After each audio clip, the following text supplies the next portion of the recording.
Thank you, Mark, again for taking the time to chat with me today. Um, Welcome. I just want to start off by saying thank you for giving me the opportunity to coach with you at HUP when I was over there in New Zealand. It was during a rough patch for me in me living in New Zealand between finding a place to live and finding a job, and it just made the whole process a lot easier for me. And so I want to say thank you for that. And then I also wanted to let you know that I learned a lot from you and the guys, Joe, Jordy, Ethan, and coaching in a different country, gave me a new perspective, and it made me reflect on how I could be better as a coach and as a person. And so ultimately it made me a better coach when I came back here to the States. So, but enough about Awesome. me. Enough about me. I wanted to ask you to introduce yourself and tell us about the movement that you've started with HUP Soccer Skills in New Zealand. First of all, it was great having you part of our team. Um, you brought a new dynamic. Um, as you said, someone from a different country, adding their coaching expertise, um, really gives a different perspective for not just the coaches, but also for the players. And um, that's really where we come from. HUP is really focused on the player experience, and it's HUP's the name HUP is a Dutch word for go. My family is Dutch heritage, so that's where the name comes from. Um, but our values basically are to kind of bring football to everybody. Doesn't matter how good you are, what ability or skill level you have. It tries to make football accessible to everybody. Um, and we have players who are complete beginners here in New Zealand, and we have some top level players who play with us. Um, and we try and bring satisfaction and enjoyment through football to them, um, so they can enjoy themselves. But basically, that's what we're all about. Yeah, definitely. I mean, I noticed when I was there, especially on the harsh rainy nights at Liston Park, the the kids still had a huge smile on their face, you Yeah, know. yeah, Even with that muddy pitch and all that, it was good to see yeah, that. It was good to see that no matter the level that you had in your program, they wanted to be there yeah, and wanted to improve. So that was really cool to see. yeah. I think that muddy pitch is still there. That's still a constant. um, players have improved, but I think that's perhaps my British nature coming out of me. So if it rains, you still get out there. I think actually it's funny you mentioned that. Only a couple of weeks ago, it was real bad weather here in New Zealand, and it was the best opportunity to practice slide tackles, Mm. and Nice. everybody got muddy, everybody got wet, everybody had a good time. So yeah, we That we on the rainy nights are special nights. That's awesome. Yeah, I've been kind of lucky here in California, especially in the city I'm in. It's been sunny for like the last few months, so there hasn't been any rain at all. But I do miss those nights for sure. Um, I, I I'll tell the kids. yeah, yeah, definitely tell them I said hi for sure. Oh, absolutely. So my first question for you was like, how did you deal with as a person and as a coach? How did you deal with COVID-19 and the whole lockdown? Yeah, it's a really good and interesting question. I know that we're extremely lucky in New Zealand to kind of manage it quicker than the rest of the world. And I do say lucky because um, there's lots of countries around the world that are trying their hardest to manage it. Obviously, I'm from the UK. All my family are from the UK, and so they're obviously going through a certain type of management of coronavirus over there. As far as how it affected me here in New Zealand, I guess with everybody, it kind of creeped up on us. Um, and when I vividly remember a parent who's an orthopedic surgeon her daughter thoroughly enjoying the session, and the parent coming over me with a big smile on her face, just saying, "Hey, Rosie's having a great time, but I hope this coronavirus doesn't stop what you're doing here with the girls and the boys." And unfortunately, 3 weeks after that, that's when it was kind of mandatory to lock things down. Mm-hmm. Um, Personally, um, I'm extremely lucky because I have a full-time job with uh, a developer in construction, and I run HUP. It started off as a hobby. It's now a fully fledged business. So I run that as well. Um, so I was very lucky to be able to maintain my other job through coronavirus, um, whilst HUP was in lockdown. So Mm-hmm. from a personal perspective, I was lucky, and my wife is a teacher, so she was lucky. So an income perspective, we were quite secure, which again I mean want to say when we were lucky in that respect, because I know there's a lot of people around the world that are going through hard times. But as far as individually and as my wife and I, we were quite secure, which allowed us to really focus on what we can offer um, for kids and adult players, Mm-hmm. and how we can help. Um, so, I mean, my perspective, and you'll see if you look at our Instagram, was can we get can we still keep people playing through COVID-19? Can we still keep them enjoying themselves? Um, I mean, at the end of the day, football's so global because you only really need a ball to play. Um, Yeah. to be a coach, you probably need four cones and a ball.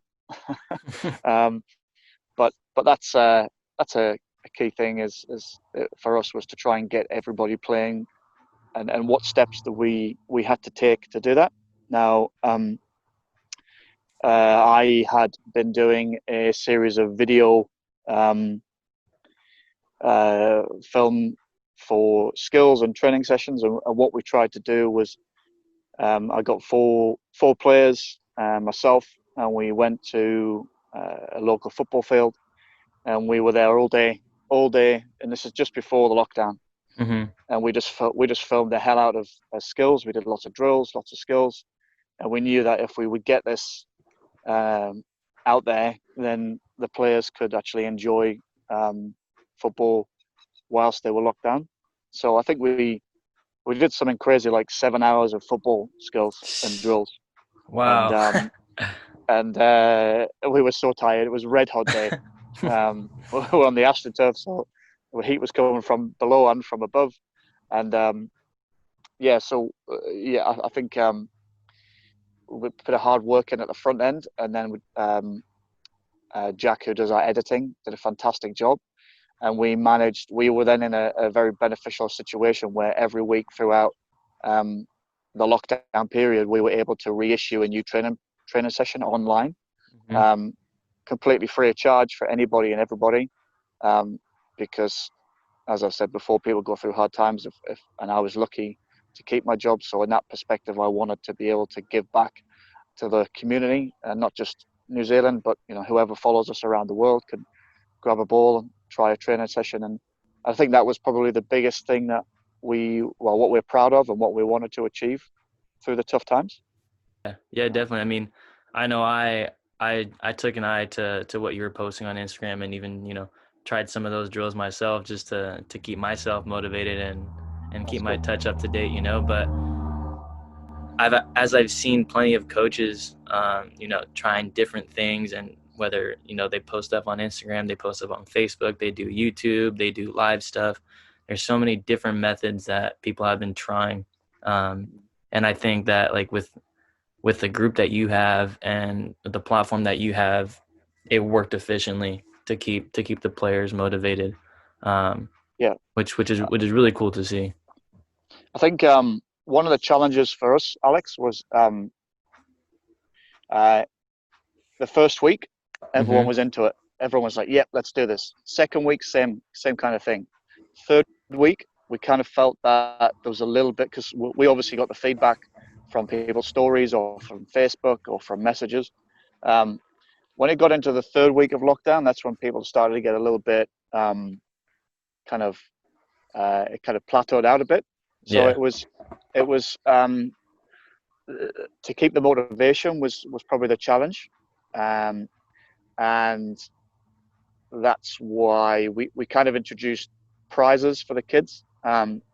if you do the challenges and get onto them and do them as best you can, then we'll give you prizes to try and give them a little bit of reward and something to look forward to.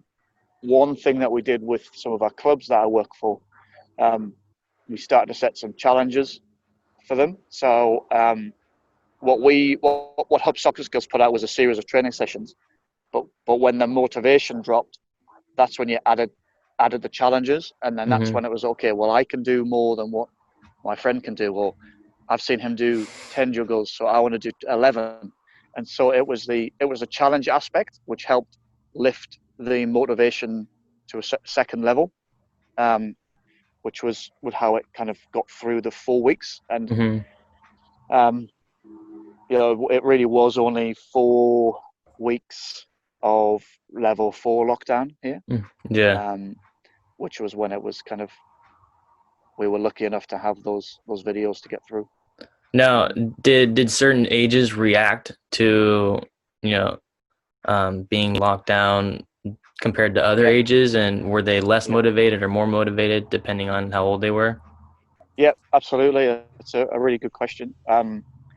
So we offer juniors, youth, and adult, and we probably experienced the biggest drop off from the youth, and from that not the youth, the junior, and by that it's probably the 5, 6, 7, 8, 9-year-olds.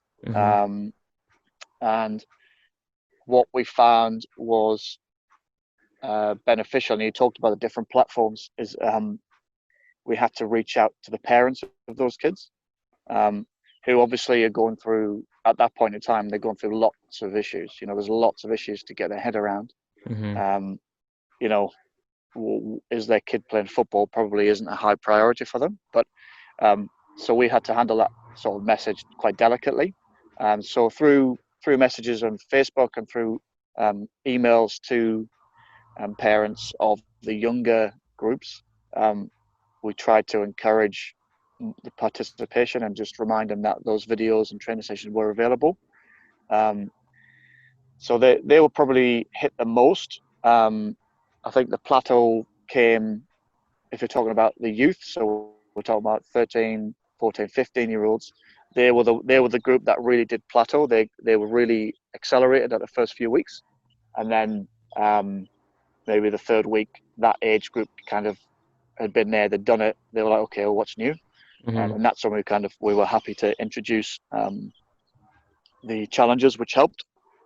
I think from the adults that we had working with us, they were pretty constant throughout. And it's an interesting situation, because, as you'll say, there's the skills on there that are for everybody. So from an adult perspective, what we found the challenges was some of the adults just couldn't do the skills, so they just didn't try them. So it's kind of like it was a multifaceted way of managing it, was to just keep motivation. And I think that was, again, a success that we managed to do accidentally. We just tried to remind people that it's there. Give it a go if you'd like to give it a go. And then from that, the ball started to get rolling. We noticed who was participating, who wasn't. And then just small, polite reminders helped us to where we needed to be. That's good. I mean, for me, it's been harder just because we've been on lockdown for a lot longer than 4 weeks. And so keeping the kids motivated has been a challenge for me and, other coaches as well.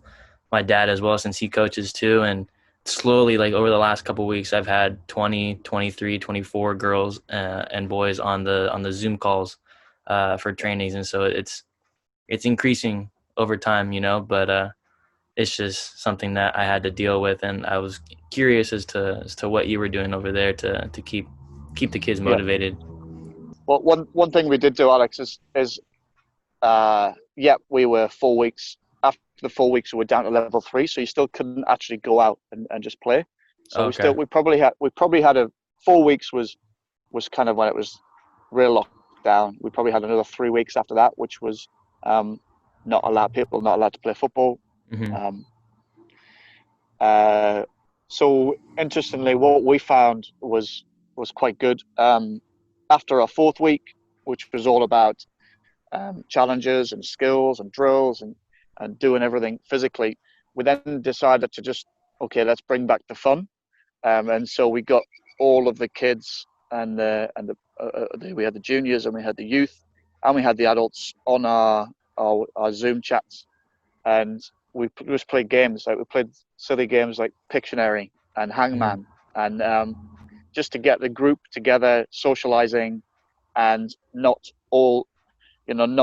having to focus just on football. They had a community to play with and have fun with, Yeah. and that was a real success, because you got to the point where the kids were kind of like so hard out training, wanting to improve, wanted to get better, wanted to work, that Mm-hmm. they got to the point after the fourth week where it was like, oh, okay, it kind of I kind of got the sense where they were coming on our calls, or they were we had weekly Zoom chats, but they were coming in on our calls and they were kind of like, oh, this is like school now. I have to come to training and do this. It Mm-hmm. turned after a couple of maybe fourth or fifth week, I sensed that it was turning into a chore for the kids. So Yeah. we mixed it up and said, okay, today we're just gonna have fun, play games, and it was a success through all the age groups of how mixing it up can help too. That was one of the things I wanted to avoid was them coming on like it was a chore, and like I never made it mandatory for any of them to come on, is whoever was motivated to do so and whoever had interest in it, because at Yep. that point, like when you force them to do it, then it's gonna be a drag the whole time, you know. Oh, big time, big Yeah. time. I think also what needed to be managed, and what we were just retrospectively reviewing what we did. Um, some of the kids were affected by what their parents were doing, um, and if their parents are going through hard times, we noticed kids not really attending. Um, Mm-hmm. and I think you have to be. I mean, in my experience, we didn't make it mandatory, but in a certain regard, I'm just stepping away from HUP, and when I coach a specific team, I actually wanted all those kids on the call. And then when there was a couple of kids not attending, it was kind of like, okay, well, why aren't you attending? And Mm-hmm. then if you look a bit deeper than what's on the surface, it was, these kids were being left. The parents' businesses were getting really struggling, and they were getting left and just kind of to their own devices on the evening, and the motivation probably wasn't there because it was tough times at home. Yeah. So I think I would just say, just bear that in mind, because that's what we experienced. Is um, if a kid isn't attending, or they are attending but not really into the whole thing, Mm-hmm. that it's probably just something behind the scenes that may be affecting that. And I think that's everybody can appreciate that. Oh yeah, definitely. I mean, that's a very good point. Um, Everyone's dealing with it differently. It's something that no one's ever really dealt with before. As you guys started to return to play again, what was your approach? Yeah. So there was a lot of, from a business perspective, there was a Mm-hmm. lot of procedures that we needed to put in place, um, updated health and safety plans. So when we came back, we had you had you had to have a contact tracing. You had to have sanitization stations. You weren't allowed to um, have contact. So they talked about playing in bubbles. So you had bubbles of up to 10. So Mm-hmm. let's say we had a team of 20 players. Then you had to have um, two groups of 10. And then you as a coach couldn't go into one bubble and then coach and then step out and go into another bubble. So you had to coach from a distance.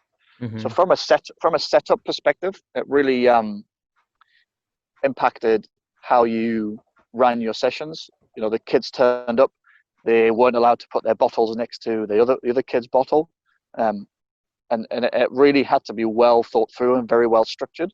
Mm-hmm. Um, which I spent a bit of time. I've got a team that helped me, so we were lucky in that regard that we could plan effectively for the rollout of the session. So that's from an organization perspective. That's how we went about things. Um, from a sort of a training session perspective, what we actually did, because there was the non-contact aspect, we actually ran some of the trainer sessions that we posted online because the kids could do that individually. So although they couldn't have contact, they were 2 meters away from each other. They could do the skills, and they could still participate in a training session with all their friends around them. So still have that community aspect, live football training environment, but do the non-contact work. And then as New Zealand started to come out of COVID, it kind of accelerated quite quickly from level 3 down to level 2, and then level 2 down to level 1. And then you started to be able to have contactable training sessions. And it kind of, after you put all the work in at the front end to keep it separate, then it very, very quickly came into, you can go back to contact. As I've sort of touched on before, from a kind of emotional perspective, you've said that, you know, kids and people manage this in many different ways. And I think it was just being aware that you're reintroducing the kids, you're reintroducing the players. The younger generation were kind of a bit apprehensive about, you know, what does this mean? Is it still, can I still catch it? So you had to be really delicate with managing those players and encouragement of how to get back into it. There was a lot of gusto from players who wanted to go, yep, I want to get back into this. And then when they actually got down to it, it was, okay, so what do we do? Do we touch? Do we don't? So it was, when we got into it, it was also quite key for the coaches just to reaffirm what you can and what you can't do. Yeah. Very early on. And because the younger generation, you know, there's a lot of hearsay. It's really important to give those, you know, structured guidelines of what you can and can't do, and what's okay to do. So when we got back into kind of normal life here, or the new normal, you know, just a simple high five, like the kids were like, "Oh, can I do that? Am I allowed to do a high five?" I'm like, yes, you can do that. You can do that now. So it sounds weird. But it's that kind of reintroduction of normal was a part that the coach also had to play as well. As things unraveled, you could do more contact training sessions. I mean, we started off with kind of long distance passing, and then we did short range passing, and then we did shooting, where a lot of it is non-contact. And then we kind of developed that into crossing and finishing, and then we got into games, and it kind of accelerated as we rolled out of the COVID situation. I was looking today, and New Zealand has like really flattened the curve. Like, you guys get 0 to 2 cases, if 2 cases a day, and it's quite impressive. Yeah. So I mean, as far as I'm aware now, it's 0. Yeah. I think it fluctuates. Obviously, with the people, we've reopened our borders to a certain degree, I think, for business and for citizens. So it's the people that are coming in have to have a quarantine or a stand down period. That's probably the only real risk of reintroducing it. I can't say I know a lot about the process when people come into the country. I don't want to say I do, but I think from a nationwide perspective, it's been cleared up and it's been managed, and you know, it's good leadership, and they've kind of got ahead of it very early. Yeah. And so we are lucky from that standpoint. I think if we got ahead of it, kind of how your prime minister did, it would be a different story right now. You know, we'd be back out and practicing again, but all we can do is, on our end, is take care of what we can and control what we can control, you know? I've heard that term before in many parts of football, and is just control what you can control. And I think that's a real key aspect for. I talked to my brother who's in the UK, and they've been in similar situations, and you just got to try and control the variables that you can control, and those that you can't. You just have to be a bit, relaxed, but on top of, and try and manage them as best as possibly can. Yeah, exactly. Yeah. And then one last thing, how excited are you for the 2023 World Cup in New Zealand? Oh man, that's a huge thing. That is a huge thing. I have to say, with HUP, we have a large percentage of our group are girls, Mm-hmm. females. Personally, as well as HUP, I coach uh, an under-14s girls team at Ellerslie, and assistant coach at Ellerslie women's team, and I coach at an all-girls school team. So, for me and for the girls that I coach, it's a very exciting opportunity, and it's something that's the girls here will be able to see the best players and the best coaches from around the world coming to the shows, and even going to watch them train. I'll try and go and watch the coaches and do the sessions. Mm-hmm. The kids will be able to watch the players play. It's just something that's so exciting for the nation, and hopefully it brings about more interest in the sport. Um, I hope by then, there's going to be a lot more ability for, well, I'm sure there will be, for people to be traveling around the world. Yeah. Um, so it's probably a good time. Um, and yeah, I mean, there's a lot of people excited in football in New Zealand for that reason. Um, and yeah, it's just awesome I mean, opportunity I'm for I'm gonna try us. to come back for that. I mean, that'll be Yeah, awesome. exactly. You should totally come back. Definitely Yeah. come back. Definitely come back. Bring your HUP jersey and come do some coaching sessions. Yes, sir. Of course.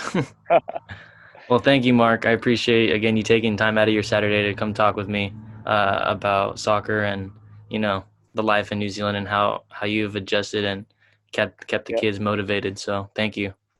No, you're welcome. I hope I've given a good representation of what things are like here.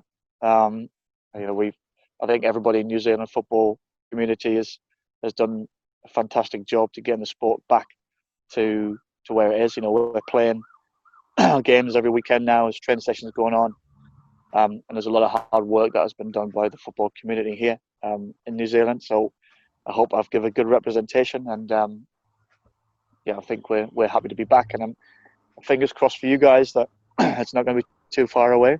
Hmm. Um, and yeah, I mean, I appreciate the opportunity with you just to explain and give our experiences. And so, if that's beneficial for anybody out there, it's only a good thing. And if anybody wants to get in touch with us or ask questions, you can get in touch with us on the Instagram page or whatever. Just What do you guys go by on Instagram and Facebook, just so people know? it's at HUP Soccer Skills, and the Facebook is just HUP Soccer Skills. So if you want to get in touch, jump on and give us a follow and ask some questions. Awesome. More than welcome. So Thanks, Mark. Yeah, hopefully we'll be back out and playing on the field soon, and kind of going by New Zealand's example. It's a really good example to build off of. it's Have a great. good weekend, okay? Thank you very much. All right, cheers. See you, mate. Bye bye. See ya.